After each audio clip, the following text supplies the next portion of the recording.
to make dinner reservations because we're going to do comedy in Vegas. And so I figured I'd go there because it's my birthday weekend. Then we go there for a couple days earlier and see a show or something. So I was calling the hotel to make dinner reservations. And the guy says, "Can I get your email?" And I says, tell him my email. And he says, "Oh, that's like the Jimmy Dore, the comedian." And I'm like, "Get out of here." The guy answering the phone knows it's me. And I go, "Oh, yeah, just like that." And he says, "Like the guy who hosts the YouTube show." And I go, yeah, just like that. And he says, "Oh, I'm coming to see your show Sunday night." And I'm like, "Get the fuck." But he still couldn't help me get a better time at the restaurant. I thought for sure I'm in, right? I'm going to get a better time. He's like, "Well, they have 5:30 available." What am I, 80? Who eats dinner at 5:30? Apparently me. Oh, I have to remind me to cancel that because our friend Mark got us. He knows the concierge, and the concierge got us. Hey Siri, set an alarm for 4 p.m. Yeah. Okay, back to Steph. Oh, all right. Really? Man, those Hitler supporting MAGA is so dangerous and unhinged. They did nothing to her. LOL. Thank you for that. Rachel Madcow saw white supremacist cloud. Oh, I read that one. S. Randalls. Thank you. What's this one? Trump derangement syndrome is also all his fans who think he's much better and much more than he actually is. The hype about him on both sides is not warranted. Hannah, sir. Thank you. You ready? Back to Jimmy. Okay, ready? So this is Mary Golan. She is Israel's Minister for Social Equity and a Minister for Women's Empowerment. No kidding. She was elected to the Knesset for Likud party in 2022. So that's who she is. And she says, "I'm personally proud of the Holocaust of Gaza." We want to hear, and that 80 years from now, they will tell their grandchildren what the Jews did. This is the Israel Minister for Social Equality. So, a little reminder that your gender doesn't stop you from being evil. And that's the thing about dealing with psychopaths, right? You can't tell them that's what they are because they don't even know what you're talking about. It's like you can't tell a dog it's a dog. Right? They don't know what you're saying. You just have to go get the collar. So you want to hear this is, by the way, one of her signature issues is opposition to African immigration to Israel. She has referred to these immigrants as rapists and infiltrators who would spread HIV among the Israeli population. This is the Israeli Minister for Social Equity.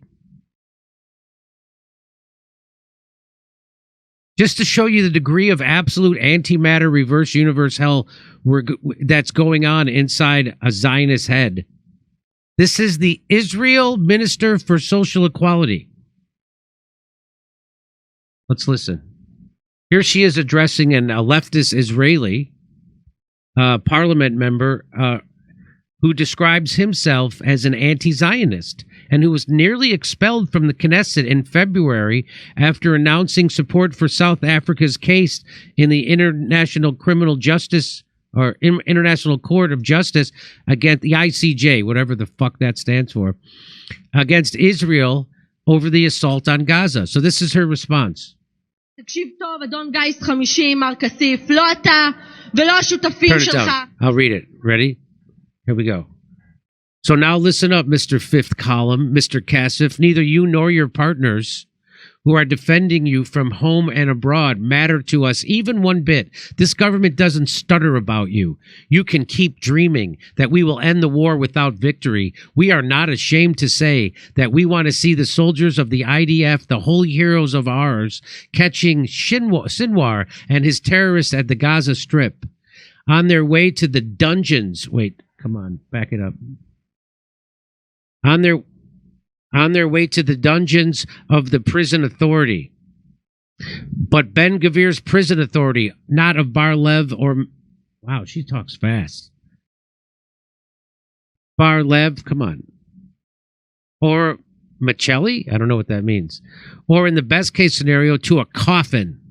I'm personally proud of the ruins of Gaza, and that every day, even 80 years from now, we will tell our grandchildren what the Jews did when their families were murdered and raped and their civilians were kidnapped. You and your friends can dream that we will allow you to build a government, because if you think that oh my God, if you think that the prize for the rape of women, beheading, and the kidnapping of civilians will be to sit in a government of change, you are dreaming. You can keep shouting peace now and elections now from Kaplan to Gaza. Let them hear you. We have a mission. I am concluding, and at the last thing we will allow you is for Offer Kasif to go up to the Temple Mount with a flag of Palestine, or for Sinwar to be the Minister of Defense of the Palestinian, man, she talks fast, of the Palestinian state. Like his brother Arafat, not a dove, not an olive branch, only a sword to cut off Sinwar's head. That's what he will receive from us. Wow. Wow. This is the Israeli Minister of Social Equality. I guess they're also going to appoint Harvey Weinstein Minister of Human Resources. How about Michael Rappaport, the Minister of Education? Come on. Am I right? Where's the apartheid?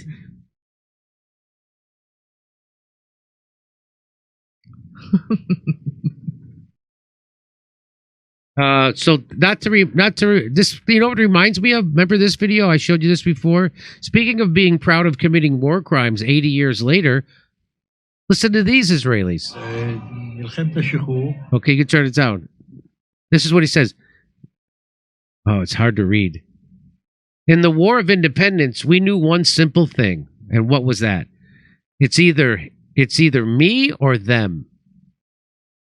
A state is seized by the sword. That's what my father told me. You take a country by force. Of course we killed them. We killed them without remorse. If you killed, you did a good thing. He's talking about, these are the settlers, the European Israeli Jewish settlers coming and killing the Palestinians who lived there in harmony with Jews and Christians at the time, and they just slaughtered them. Because, you know, they were given it by the Balfour Declaration. I was willing to kill, this guy says. I didn't talk to anyone about it. What about your wife? I assume you lived with her for many years. You didn't talk about it. I never told her. What would I tell her? That I was a murderer? And he laughs. That's nice. He's laughing. Do you see how he's laughing? Mm-hmm. Undoubtedly, it was a combination of all kinds of things, of vengeance and cruelty, and people who came from, some people came from the death camps.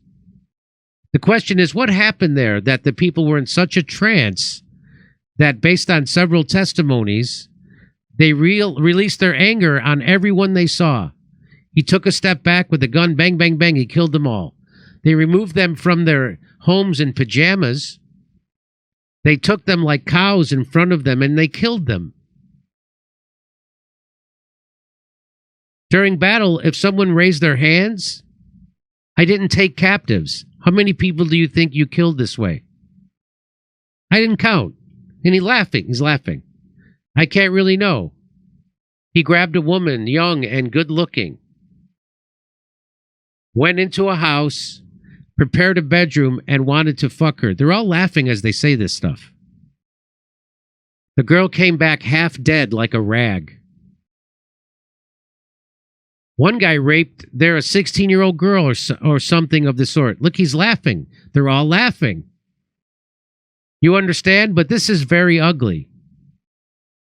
There was one guy, he passed away. He was a savage. He just took them and murdered them in an enclosure. You know, surrounded by barbed wire. All the men were rounded up. They were all sitting on the ground.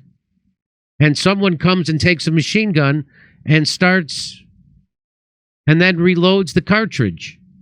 What do you think? And he's laughing. And some guy took a flamethrower and ran after people and incinerated them. He's laughing. It was horrifying. It's forbidden to tell. I'm not going to talk about, listen, war is war. Not everyone can know what war is.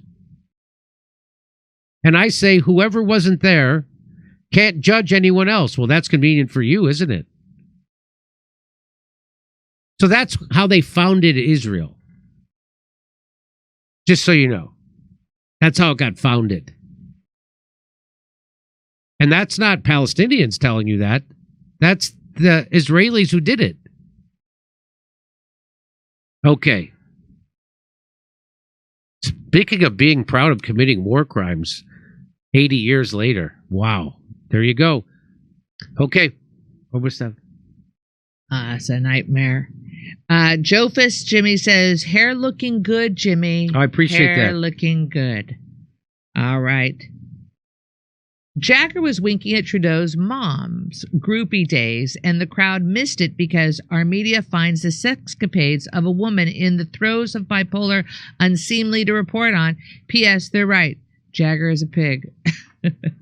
Ernan Flynn. Thank you, Ernan. Jimmy, that's probably how the U.S. was founded, too. Hannah, sir. By definition, nerds are socially challenged, so why should they run society? ? Sparky 63. That's this one. The performance of rape is how you know that religious angle is a complete lie. Vienticus. Vienticus again. The realities of the world are being laid bare. Civilization is the illusion of order that masks and misdirects the eternal struggle between those who want freedom from others and freedom over others. Vienticus. Very upset we missed the show yesterday. Good to see Whitney Webb on again. Any news about Matthew James Bailey interview about ethics in AI? He's going to be in LA in August and September. Jimmy Dore fans fomenting community. Thank you for the hot tip and reminder. Much appreciated. Vienticus, Hannah Sir, speaking to you. What civilization is a cancer-like state brought on by the repression and misdirection of the healthy anger of abused children, just like cancer of the body is. C. Gabor Mate. Thank you, Hannah Sir. All right. I think I got to them, Jimmy. Let me see. I got to that one, Hannah, sir. And yes, I got to all of them. Very nice. Ladies and gentlemen, you're coming to Wise Guys next weekend. It's going to be fun. Very fun show. And then the Ramova Theater, that's going to be panel and stand-up. It's going to be a blast. And also, we have the Wealthy Theater the very next night on August 17th. We've got a couple shows coming up. Go to jimmydore.com for tickets, and you'll find a link there. Okay. Back to Jimmy.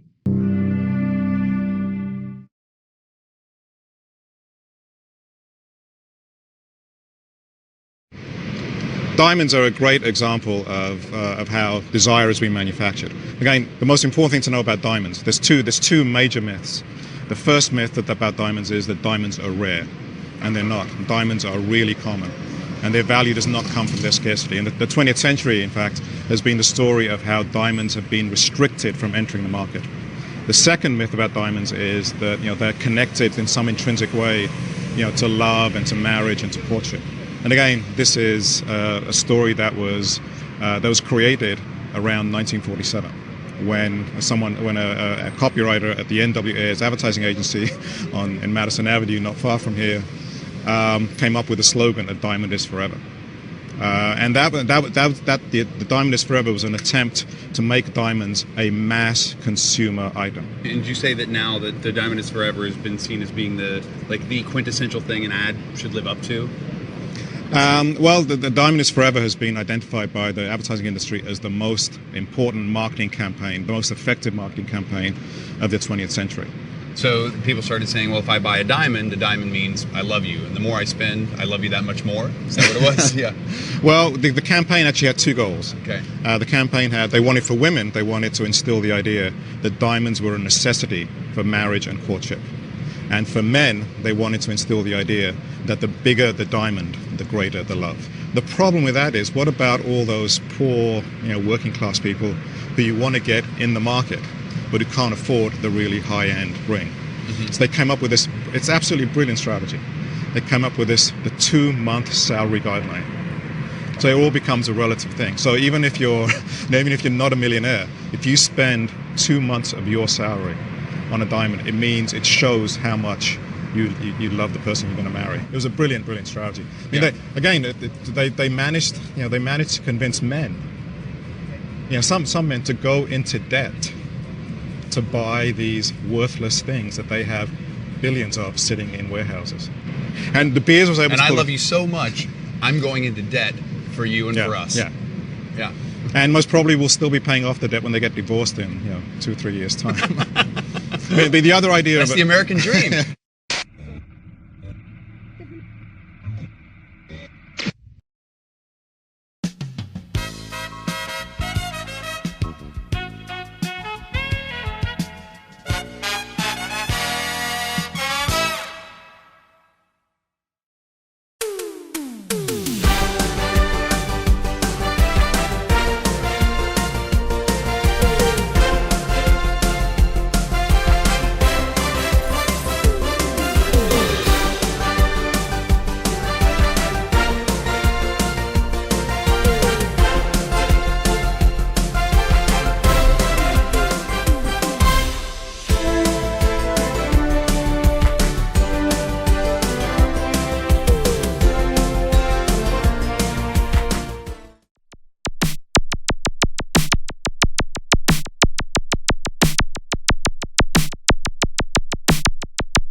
Well, let me tell you.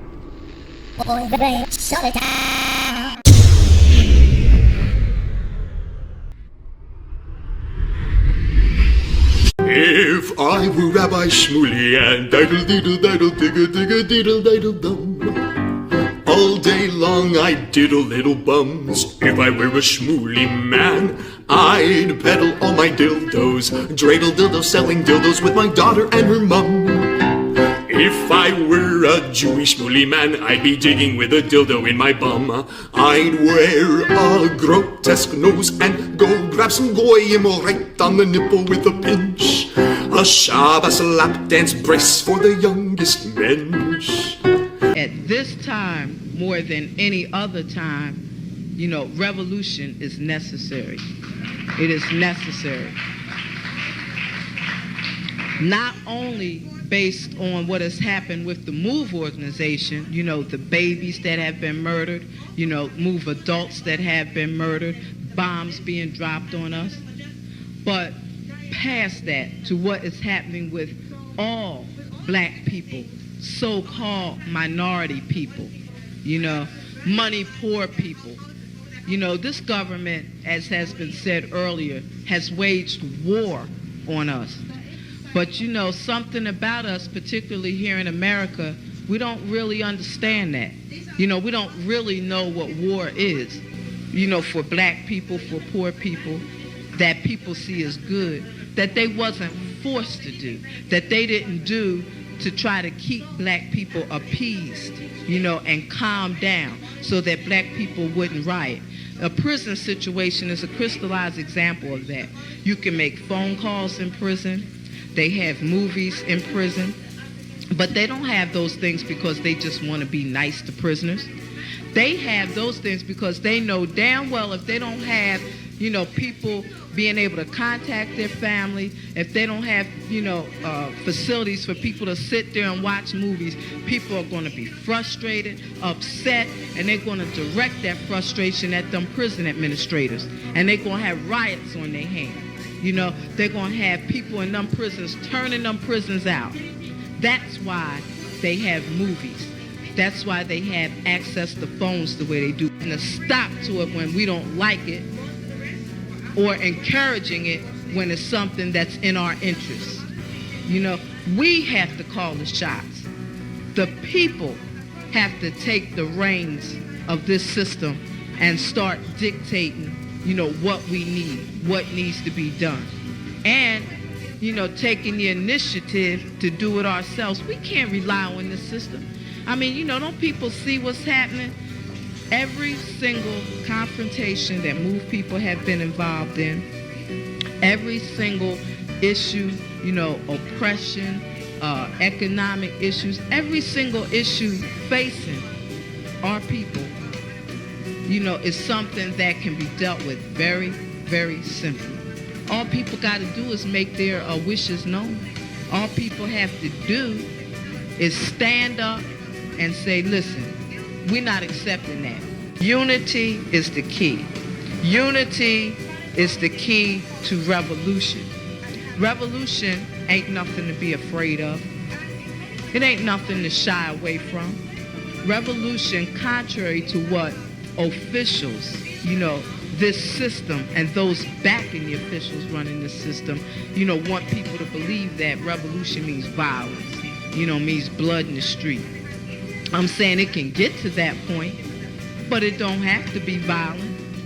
When people come together and take a strong stand on an issue, this government don't have no choice but to listen. Where you think they get their authority from? They don't have no power, but they do have authority to do certain things. Where you think they get it from? They get it from us, from the people. They get it from us accepting the things that they do to be done to stop it. Then you have some people who want to then turn around and say, yeah, well, it's the best we have, and want to make excuses. The time for excuses is over. It's over. Every man, woman, and child has to be involved in this revolution. Not only has to be, but is, whether you want to be or not. Our babies gave their lives for this revolution on May 13th. Men, women, and children were murdered. And not just MOVE babies.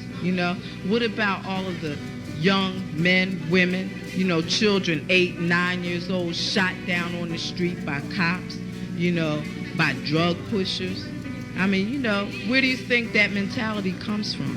It comes from this system, from the mentality of this system of getting over, making a quick buck, I'm saying that's where that needs to be done to stop it. Then, what I want people to really, really understand is that it's past time.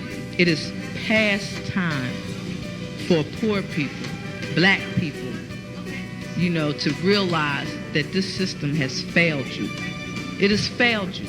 You can't get nothing from it. And what people got to do is withdraw our support from it and start doing for ourselves. That's what we got to do.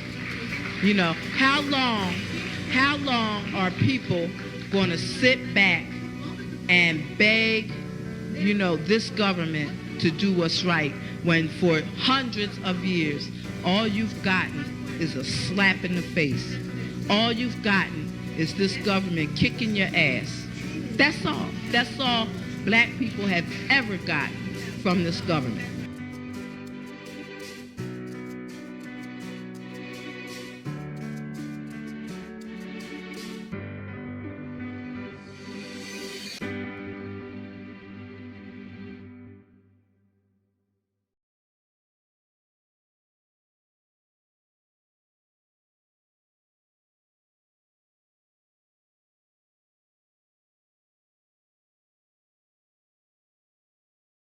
Hey, thanks for checking out our YouTube channel. Subscribe by clicking on that button down there for more AM Joy and the rest of MSNBC. And click on any of the videos right here to watch the latest interviews and highlights. And you can get more videos from MSNBC for free every day with our newsletter. Just visit